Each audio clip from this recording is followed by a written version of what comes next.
বায়েক আহিছিলে। বায়েকে এইটো বস্তু আপোনালোকে চিনি পায় নে নাপায় জানো, বহুতে চিনি পায় হয়তো। আগতে এইটো মায়ে খুব মানে টেঙা আঞ্জা বনাইছিলে আৰু বৰ বনায়ো খায়। এইটো পিৰালি পালেং বুলি কয়, হয়তো পিৰালিত হয় চাগে, সেইকাৰণে কয় চাগে। আৰু এয়া অমিতা চব, ইমানখিনি অমিতা গুৱাহাটীৰ পৰা কঢ়িয়াই লৈ আহিছে আমালৈ।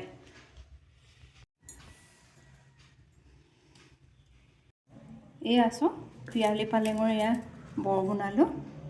ইয়াত অকণমান বেচন আৰু পিঁয়াজ দিছোঁ। এতিয়া পাচলিৰ দিন, সেইকাৰণে এয়া ওলকবি ভাজি কৰিলোঁ। কোনফালে দিম, এয়া বৰ দিছোঁ।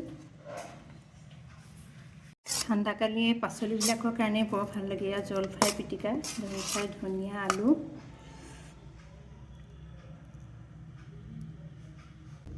এই অমিতা খাৰ গুৱাহাটীত বাইদেৱে আনিছিলে, মই দেখুৱাইছিলোঁ আপোনালোকক।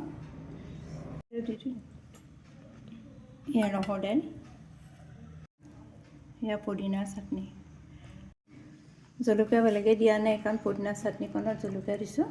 ঠাণ্ডাকালি এনেকুৱা এসাঁজ ভাত খাই বৰ ভাল লাগে।